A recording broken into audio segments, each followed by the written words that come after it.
আমরা আজকে মেরা পিঠা বানাইতেছি। আসসালামু আলাইকুম, সবাই কেমন আছে? মেরা পিঠা বানানোর জন্য আমার চাচি তো গুড়ি টালতেছে। অনেকগুলা গুড়ি তো, তাই টালতে টালতে একটু সময় লাগতেছে। গুড়িটা টালা হলে আমরা পিঠার জন্য গুড়িটা গুইলা নিব। মেরা পিঠা বানানোর জন্য ভোর সকালে 4-5 কেজি আতপ চাল ভিজিয়ে রাখা হয়েছে। একটু সময় নিয়ে চালটা ভিজিয়ে রাখার পর গুড়িটা ভাঙ্গায় আনা হয়েছে। গুড়িটা ভাঙ্গায় আনার পর সাথে সাথে আমার চাচি গুড়ি টালা বসায় দিচ্ছে আর গুড়িটা ভালোভাবে টাইলা নিতেছে। গুড়ি যত ভালোভাবে টালা হয় পিঠাটা অত ভালো হয়। অনেকেই আছে যে শুকনা আতপ চালের গুঁড়া দিয়ে মেরা পিঠা বানায়, ওইটা কিন্তু কত মজা লাগে না। এভাবে আতপ চালটা ভিজে ভাঙ্গায় এনে গুড়ি টাইলে মেরা পিঠা বানাইলে এটার গ্যারানটা অনেক ভালো লাগে, খাইতেও অনেক মজা হয় পিঠাটা। একটু সময় নিয়ে সবগুলা গুড়ি আমার চাচি টাইলা নিছে। তারপরে গরম পানি বসাই দিছিলাম একটা পাতিলে। সেই পানিটা ফুটার পর এখন দিয়ে দিব এই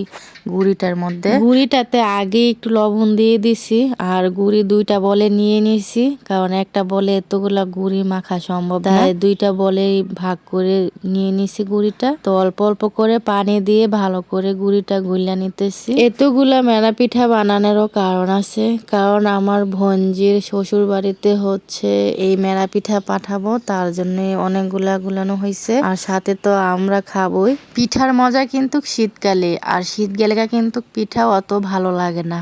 তাই শীতের মধ্যে যে যত পারবেন সব রকমের পিঠাই বানিয়ে খাওয়ার চেষ্টা করবেন। আমরাও শীতের মধ্যে যা যা পিঠা খাওয়ার দরকার সেই পিঠাই বানিয়ে খাওয়ার চেষ্টা করতেছি। চেক করে দেখি গুড়িতে লবণ কম হয়েছে, পরে আরো একটু লবণ দিয়ে মাইখা নিতেছি আর অল্প অল্প করে পানিও দিয়ে দিতেছি, কারণ একবারে পানি দিলে কিন্তু হয়তো গুড়িটা পাতলা হয়ে যাবে মাখা। তাই অল্প অল্প করে পানি দিয়ে ভালো মতো গুড়িটা মাইখা নিতেছি। একদম গরম ফুটানো পানি তো, তাই একটু ঠান্ডা হলে ভালো করে মইথা নিব হাত দিয়ে। তারপর আমার যত শক্তি ছিল সব শক্তি দিয়ে আমি মইথা নিতেছি গুড়িটা। আর যত ভালো করে মথা হয় ততই কিন্তু ভালো হয়। পিঠা বানাইতে গেলে পিঠাটাও সুন্দর হয়, খাইতেও অনেক নরম তুলতুলে হয়। তাই ভালো মতন আমি কিন্তু মইথা নিছি। এখন পিঠা বানানোর পালা। তো আমরা 4-5 জন মিল্লা পিঠা বানাইতেছি। আমার 2 চাচি, চাচতো ভাইয়ের বউ, আমি আর ছোট মানুষের জন্য ছোট্ট একটা টোয়া, মানে ছোট্ট একটা পাতিলার ভিতরে ভর্তি ভাত। তো এদিকে কিছু পিঠা বানানো হয়েছে, তারপরে তো ভাপ দেওয়ার জন্য পাতিলে দিয়ে দিতেছে আমার চাচি পিঠাগুলি। তো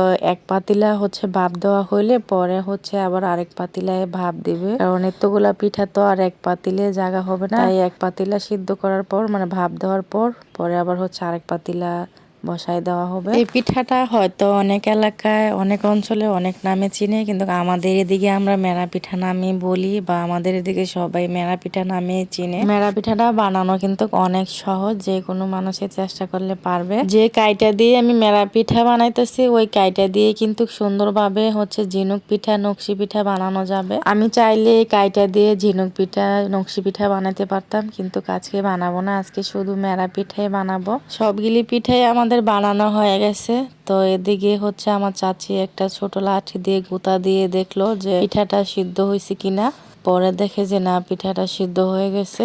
এখন পাতিলাটা উঠায় নিয়ে আইসা একটা চালনির মধ্যে ঢাইলা দিবে। এই তো আমার চাচি পাতিলাটা নিয়ে আসতেছে, আইসা চালনির মধ্যে ঢাইলা দিল পিঠাটা। আর এই মেরা পিঠা কিন্তু গরম গরমই বেশি মজা লাগে। তো এদিক দিয়ে আরেক পাতিলা বসাই দেওয়া হবে চুলার উপরে। তো আমরা গরম গরম যে পিঠাগুলা হয়েছে এখান থেকে সবাই এখন খাবো। এই মেরা পিঠা কিন্তু ভর্তা, মাংসর ঝোল দিয়ে খাইলে অনেক বেশি মজা লাগে। তো আজকে এই পর্যন্তই। সবাই ভালো থাকবেন, বিদায় নিয়ে নিলাম। আল্লাহ হাফেজ।